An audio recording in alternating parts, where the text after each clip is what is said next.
Vamos hoy a empezar algún comentario de koans, pero antes quisiera repetir cómo uno tiene que asistir a estas charlas, estos teisos. Teiso es instrucción dharma en japonés, ¿no?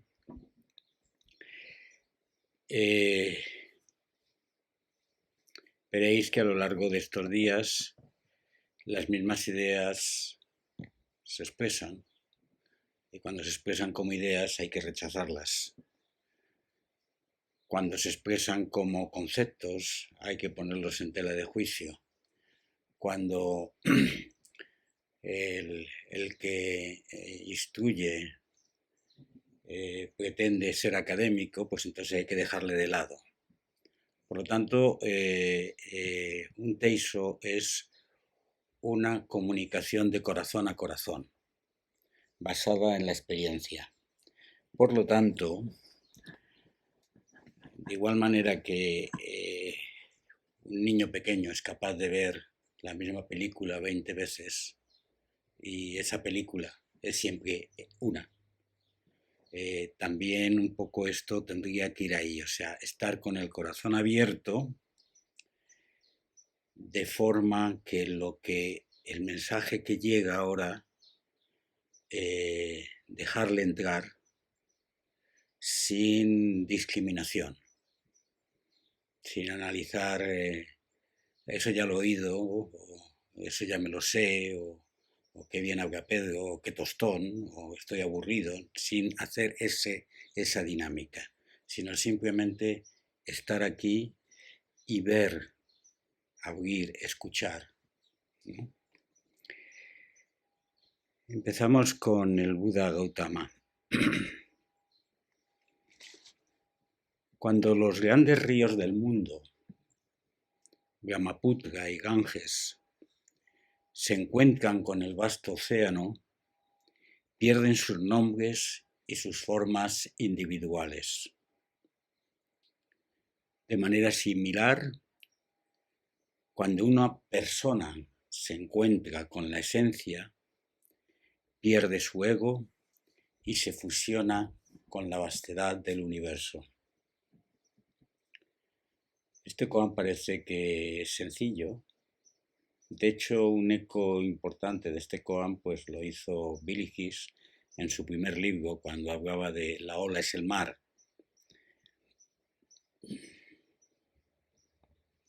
Si uno lo quiere aprender conceptualmente, pues es una sinonimia muy sencilla, ¿no? Pero se trata de experimentarlo. Cuando el Buda hablaba esto, lo hacía en el norte de la India, en una cultura donde el Ganges era el río sagrado de la tradición hindú, donde las cenizas de sus muertos discurrían y donde todos los días miles y miles de personas se acercaban a la orilla. Y ese río sagrado, esa corriente venerable, pierde su nombre, pierde su forma individual, pierde su esencia, pues solo es agua. Vamos a ponernos nosotros en esa situación de perder nuestra historia, de perder nuestro perfil al que estamos tan acostumbrados. Ese esquema de referencia que desde que nos despertamos adquirimos conciencia de. Durante el tiempo que no estamos despiertos, esa conciencia no está. Incluso aunque haya sueños, no sabe uno qué es. Y supongo que habéis sentido en ocasiones esa sensación de un cierto vértigo que al despertarse, el pegar el salto a la conciencia individual, pues a veces es un poco yuyu. Quiero decir que entra uno en el personaje.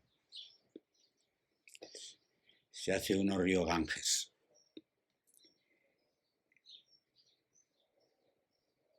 Cómo en nuestra vida despierta podríamos vivir con una, dijéramos, disminución de la conciencia de yo. Cuando se encuentra con la esencia, esa disminución de la conciencia de yo implica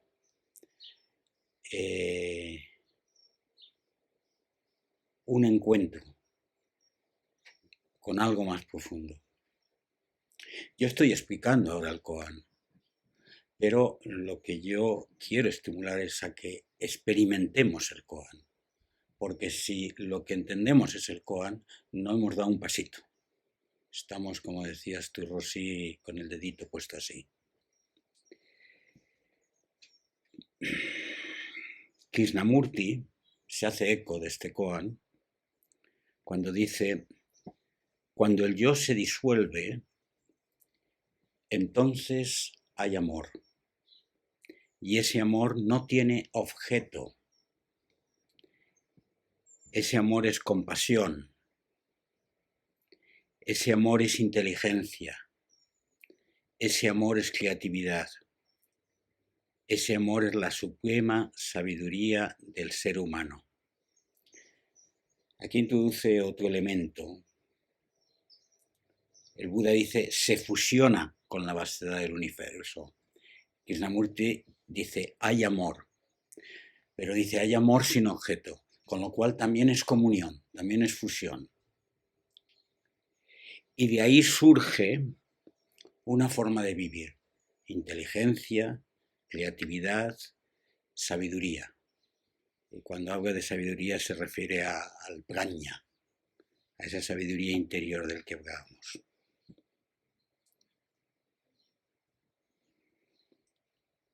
Por lo tanto, para una real conexión con la existencia, el yo tiene que disolverse.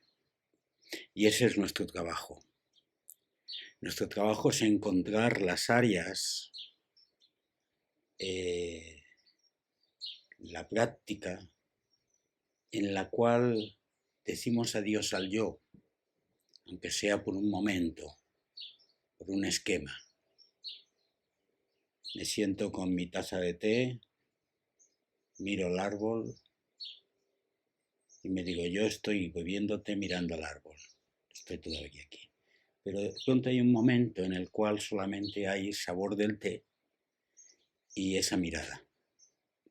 Entonces, ese momento es el momento de disolución. Y ahí ocurre algo interesante. Estoy caminando en el Quinín rápido y miro las montañas y la luz inicial del sol que ilumina la montaña en la parte de arriba. Y digo, qué belleza, qué bonito. Y sigo sintiéndome yo caminando. Pero de pronto no estoy yo ya, está solamente este paso y la belleza de la montaña. Esos saltos de experiencia son los saltos. Cuando eso ocurre, se atiende lo que dice Krishnamurti, el yo se disuelve, o lo que dice el Buda, perdemos el nombre. Incluso hasta el punto de que a lo mejor durante un periodo no muy largo, no sé si estaba andando o no, simplemente en ese momento. Creo que todos nosotros hemos tenido algo de esto en algunos momentos. debemos apreciarlo como una experiencia esencial. Y esa experiencia esencial es la que nos permite la gran compasión. Porque la compasión no es un esfuerzo de sacrificio que desde mi yo negocio que tú eres importante. La real compasión es padecer con, ser el mismo corazón. Y cuando se da ese salto, entonces la conexión es directa. No es que tú tienes tu necesidad y yo, que soy muy bueno, te doy o atiendo tu necesidad, sino que de pronto tu necesidad la siento mía, es mía. Esos saltos es cuando en el ejercicio, en la práctica que hacemos, continuamente experimentamos la pérdida del nombre. Maestro Eckhart, estoy intentando utilizar koans en el sentido que explicaba ayer, de diferentes tradiciones para ver cómo se conectan entre sí. El primero era de 26 siglos, no, 26 siglos, sí, 26 siglos. El segundo es actual, es de Krishnamurti, del siglo pasado. El tercero es del siglo XVI, Maestro Eckhart. El ojo con el que Dios me ve es el mismo con el que yo lo veo. Mi ojo y el ojo de Dios son uno mismo, un solo ojo, un solo conocimiento y una sola visión. De nuevo, es una metáfora para indicar que no hay separación. Y por fin Rumi, haciéndose eco también del tema de los ríos y del mar, dice: tú no eres una gota en el océano, eres todo el océano en una gota. Qué hermoso, ¿no? Como expresión sintética de lo que el Buda decía. Soy capaz de ver, de sentir, de experimentar que soy el océano en su conjunto.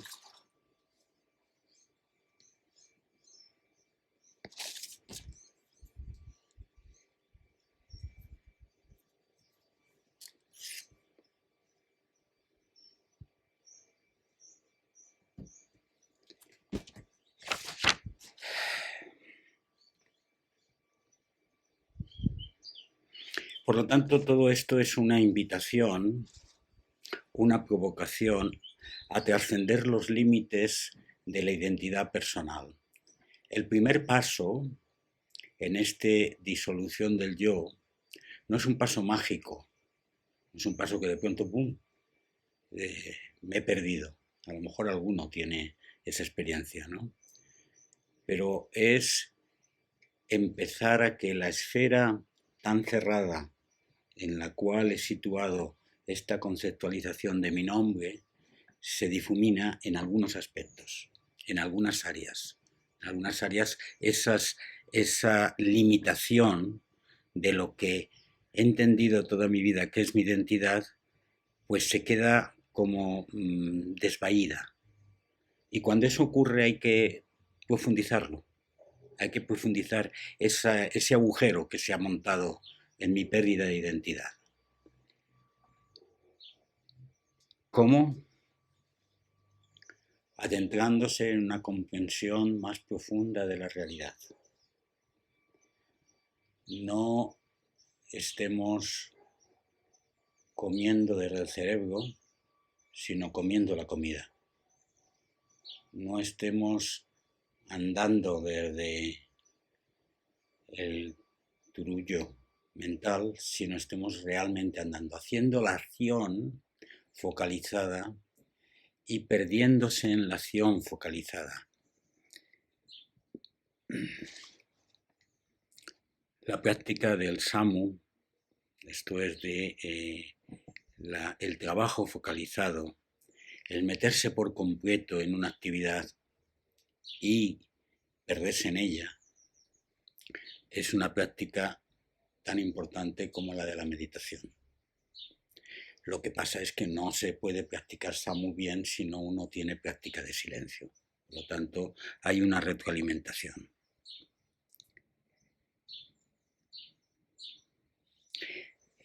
Es un adentramiento vivencial. Para eso tenemos que tener paciencia y tiempo. Algunos, los que tenemos una mente creativa, nos resulta fácil perdernos en una actuación focalizada, pero luego nos resulta más difícil perdernos en el silencio, porque en el silencio lo que hacemos es que no hay ni creación, ni concepto, ni forma, ni estructura, ni nada. Y entonces ahí digo, bueno, entonces ya no puedo jugar a crear, ya no puedo ser el personaje, porque en el fondo tú eres el personaje, el arquitecto que crea, y ahí hay una historia preciosa que hay que vivirla intensamente, apasionadamente. Pero también hay que poner el interrogante, yo no soy eso, o al menos no soy eso solo. Y desde ahí dar el salto a esa famosa frase del Upanishad, que vamos a darle vueltas un montón de veces. Yo soy eso. Y eso es un gran koan. Ese es un gran koan que es similar a aquel de Jesús de antes de que Abraham existiera, yo soy. Y el poema de hoy es un extracto del poema que hay en el primer el koan del libro de los koans, donde se comenta el yo soy el que soy. Y por eso el poema trataba de eso. Con lo cual es la misma expresión, pero que nos destroza la cabeza. Yo soy eso. Entonces, ¿qué soy? Y se juega con el término contradictorio no soy y soy, para continuamente enfrentarnos con hay un personaje, juego ese personaje, soy el personaje, pero no soy el personaje. No es que soy otra cosa, es que soy además de o en el fondo de. Y esto no puede plantearse, insisto, desde la mente. Por lo tanto, hemos de tener la paciencia y la humildad de recibirlo y vivir. No de intentar sacar las consecuencias mentales que esto significa. Los que, especialmente los varones, que somos más estúpidos y más dándole vueltas al rollo mental, intentamos sacar analogías, moralejas, éticas y cosas así. O sea que llamo al factor femenino de todos nosotros, que es más intuitivo, más desde el fondo, y desde ese fondo intentar mirar esto.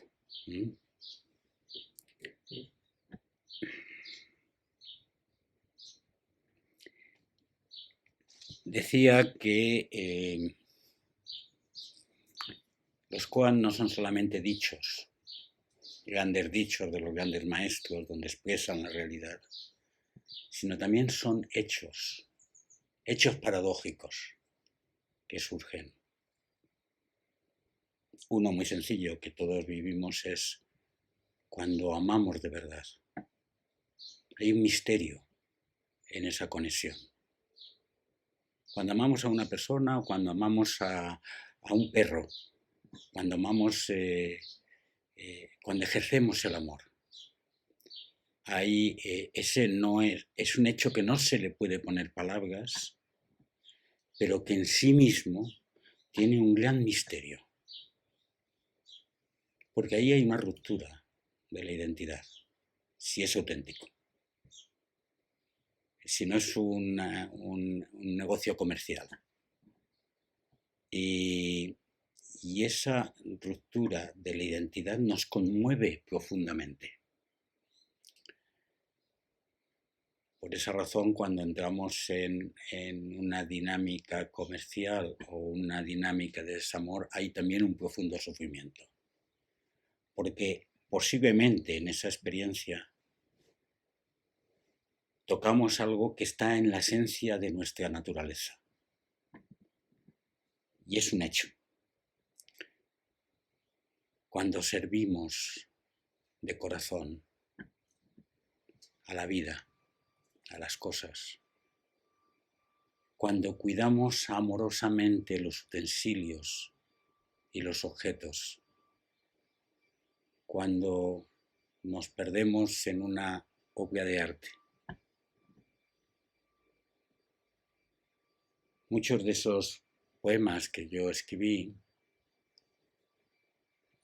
no fueron nunca de aquí. No sabía lo que iba a salir, ¿no? Pero me dejé guiar.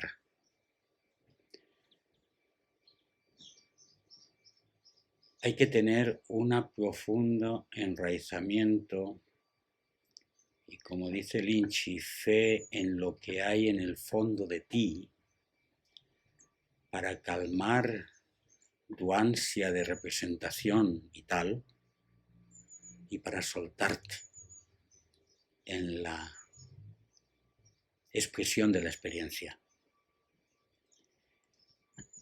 Esto es una parte esencial del aprendizaje a vivir coánicamente, que es empezar a romper límites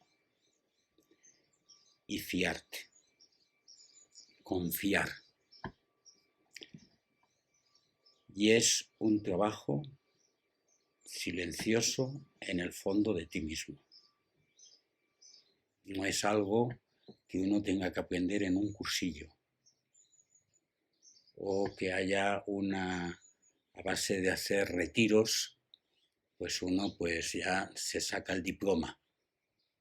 Es un trabajo oscuro donde el elemento principal, porque es el tercer elemento, es que no lo controlas. Te entregas de igual manera que no puedes amar auténticamente si andas controlando. Se convierte en otra cosa. Entonces, te entregas, aceptas que se te caen los límites, aceptas tener miedo por eso. Quiero decir que cuando a uno se le caen las fronteras y los límites que ha construido, se vuelve más permeable, más vulnerable y a lo mejor le dan un tortazo. Aceptas eso y aceptas que no vas a controlar. Es un trabajo maravilloso de transformación personal, pero que hace falta tener mucho coraje para hacerlo. Si uno viene a esto de la práctica del Zen, al principio, como sabéis, hay múltiples razones, porque me encuentro agobiado, porque quiero un poquito más de tranquilidad, porque quiero hacer control de mi mente, ¿por qué? Pero llega un determinado momento que uno se enfrenta con esto, con la frase del Buda, tienes que hacerte océano. O tienes que, en esa gotita que tú eres, ver la vastedad del universo. Un famoso koan de Jesús de Nazaret, que es un hecho, que no es un dicho, es un hecho, es niégate a ti mismo y sígueme. Es una expresión proscriptiva. No está expresando ninguna expresión de la realidad. No está diciendo, el koan que hoy estamos comentando también es proscriptivo, porque no está hablando el Buda de cuando pierden el nombre, sino que es un proceso en el que tenemos que hacer ese trabajo de perder el nombre. Por lo tanto, es una actividad, una práctica que vamos a desarrollar.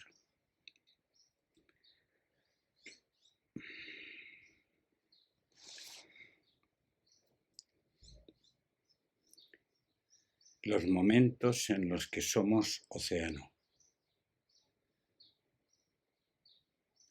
O ser océano en cada momento. Esto es, interpelarme en este momento si yo soy océano. Si yo soy océano, todos vosotros soy yo. Y me derramo. Y me entran ganas de llorar. Porque de pronto se rompen los límites. Y si todos vosotros soy yo, ya no estoy solo. No hay un esquema de soledad. Y entiendo el amor desde una perspectiva que es real, que es comunión. Y no sé lo que voy a hacer con mi vida desde esta perspectiva. Y como me da tanto vértigo, pues salgo de esta sesión y me vuelvo a poner el traje de mi propio personaje.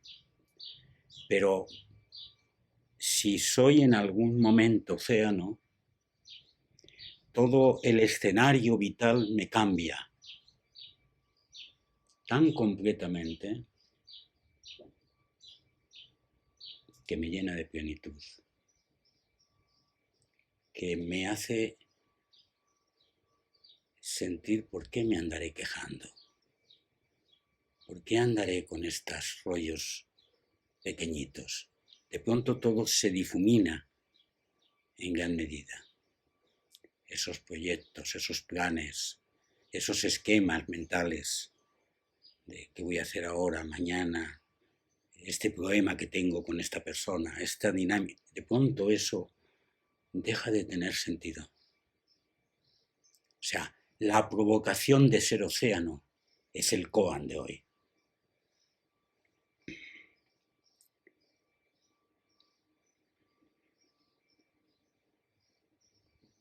Y significa no saber. No hay una fórmula. En ese salto, de pronto, como ya no me vale esta mente que analiza y que discrimina y que pone fórmulas y que da soluciones a problemas que yo creo entender y esas soluciones las utilizo porque me sirven, ya no me vale eso, me quedo con la terrible frase del Bodhidharma, no lo sé. No lo sé.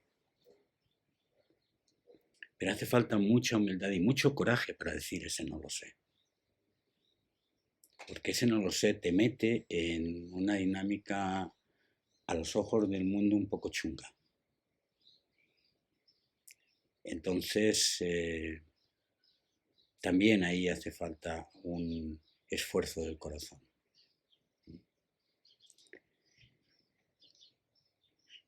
Por lo tanto, andamos en esa situación de nosotros con nuestra barquita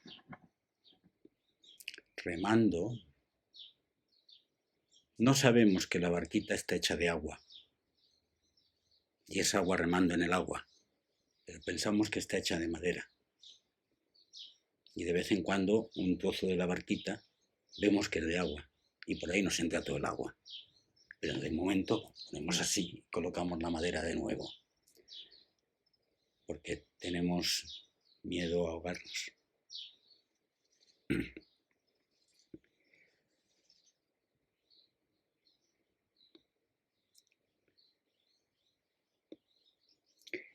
El experimentar la unión, experimentar la vastedad es emocionante, es conmovedor, pero al mismo tiempo tiene consecuencias vitales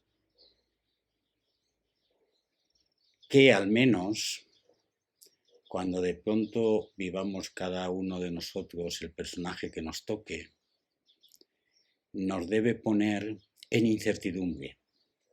O sea, vivimos el personaje, sí, lo vivimos con apasionamiento, con intensidad, con pasión, pero al mismo tiempo el interrogante, la incertidumbre está ahí. Soy no este personaje, también soy este personaje, pero soy algo más que este personaje, o algo menos que este personaje.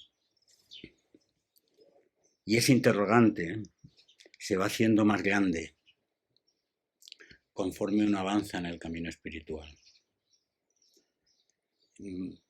Pero no empieza a no dar miedo el no tener la referencia.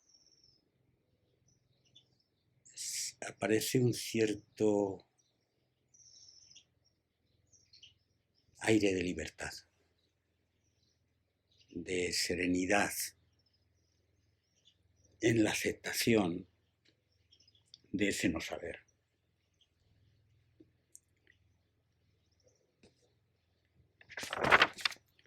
Mientras vivimos en ese trajín de entrar y salir continuamente de la esencia a la forma y de la forma a la esencia, y cuanto más lo hacemos, más enraizados nos volvemos. O sea, hay más un impulso hacia adentro que nos hace sentirnos como los árboles grandes. Ayer me decía Raúl, ¿hasta dónde llegarán las raíces de este árbol? Y bueno, pues efectivamente no se ven, pero ese árbol no se mueve. A pesar de que se le caigan las hojas.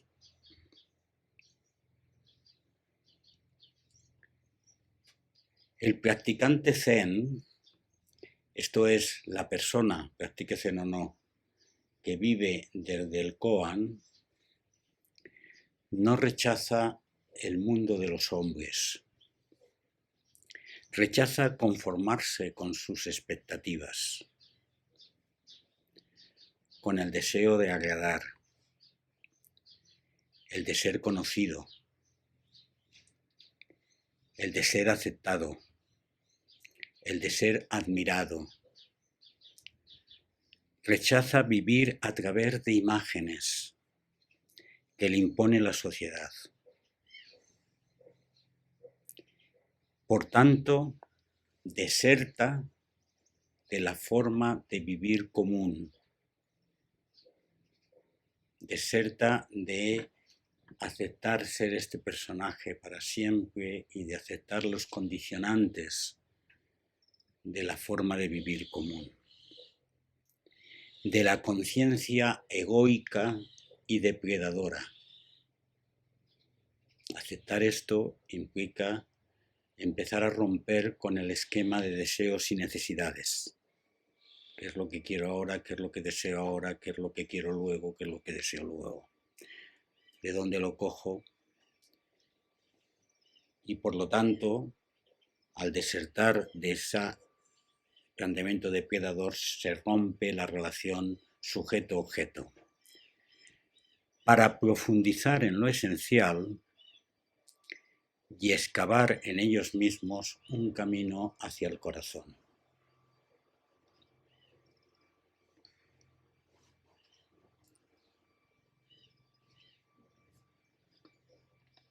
En este camino hay un cuarto elemento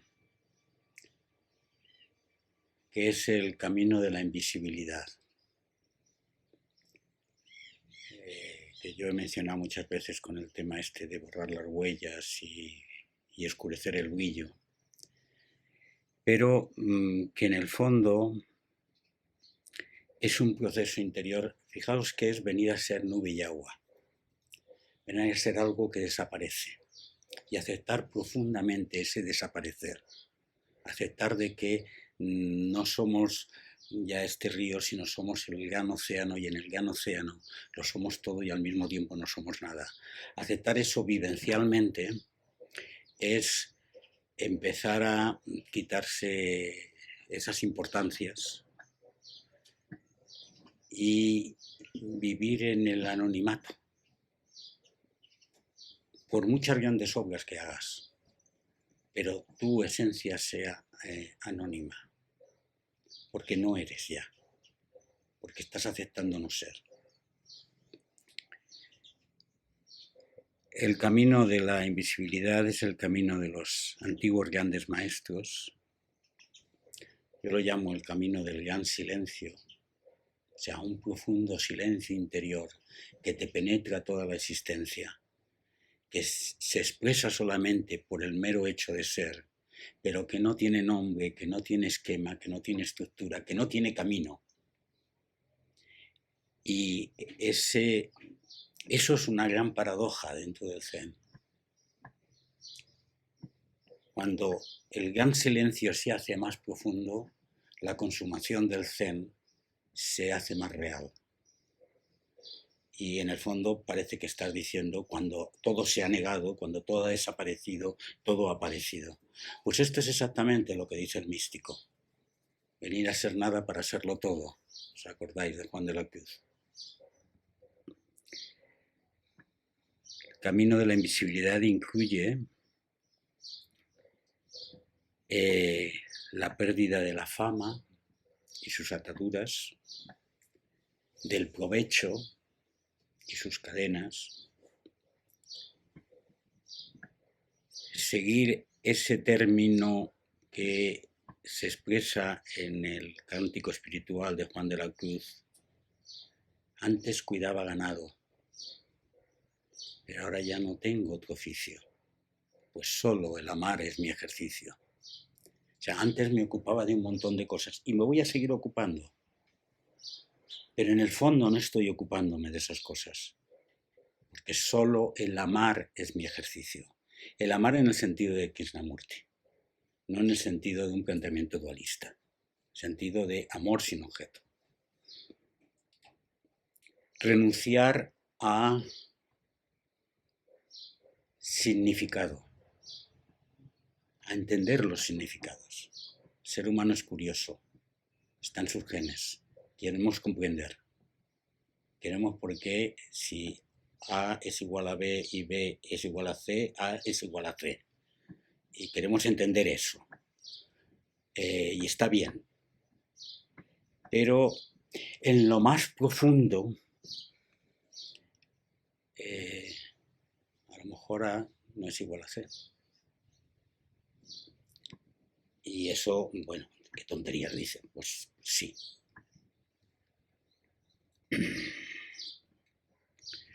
También es el camino del nómada. Es salir de la casa propia para venir al lugar común. Esto es interiormente estar en condiciones de abandonar tu casa propia, hacer tu propia muerte interior y soltar las maletas. Eso forma parte de este camino de perder el nombre. Lo he dicho antes, ser nube y agua, que se disuelve, que se mezcla, que se enturbia, que se aclara, que se remolina, que se hace cascada bella, que se hace remanso, que se hace remolino, que se hace tormenta, que se hace rayo, y sin embargo sigue siendo agua. Entonces, estar siendo rayo, tormenta, catarata, remolino, flujo, remanso, en lo que toque, pero al mismo tiempo dejarse mover por la corriente.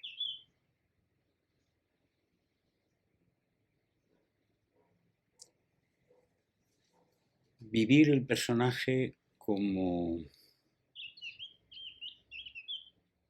este traje que ahora me toca ponerme, para luego quitármelo.